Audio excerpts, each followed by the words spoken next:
السلام علیکم ورحمۃ اللہ وبرکاتہ۔ الحمد للہ رب العالمین، والصلاة والسلام علی رسول الکریم صلی اللہ علیہ وسلم۔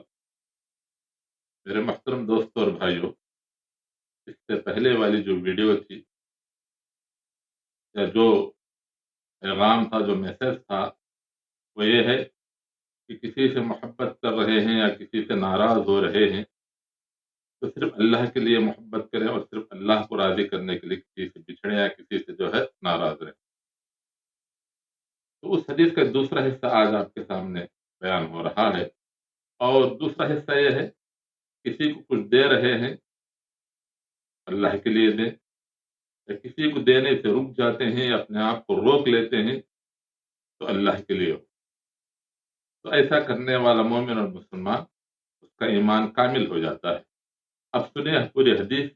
اللہ کے نبی صلی اللہ علیہ وسلم ارشاد فرماتے ہیں: من احب للہ وابغض للہ واعطى للہ ومنع للہ، جو شخص اللہ کے لیے کسی سے محبت کرتا ہے، یا اللہ کی خوشنودی چاہتے ہوئے کسی سے ناراض ہوتا ہے، کسی سے بچھڑتا ہے، یا پھر اللہ کی خوشنودی کے لیے کسی کو دیتا ہے، یا کسی کو دینے سے رک جاتا ہے، اپنے آپ کو روک لیتا ہے، تو اللہ کی خوشنودی کے لیے۔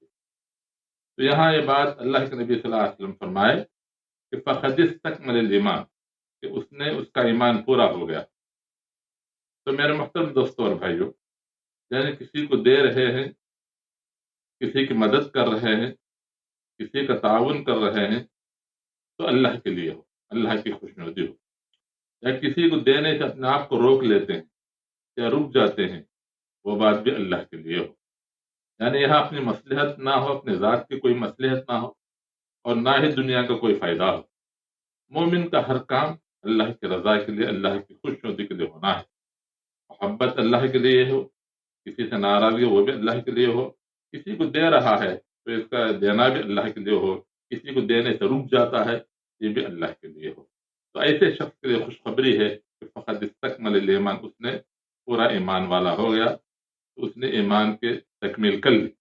تو میرے محترم دوستوں اور بھائیوں، اس حدیث سے صاف معلوم ہوتا ہے کہ آپ کا اور ہمارا کام، ہر کام جو ہے اللہ کی خوشنودی کے لیے، اللہ کی رضا کے لیے ہو۔ اللہ تعالیٰ سے دعا کریں، اللہ تعالیٰ مجھے اور آپ کو صرف اس کے رضا کے لیے، اس کی خوشنودی حاصل کرنے کے لیے نیک عمل کرنے کی توفیق عطا فرمائے۔ شکریہ، جزاکم اللہ خیر۔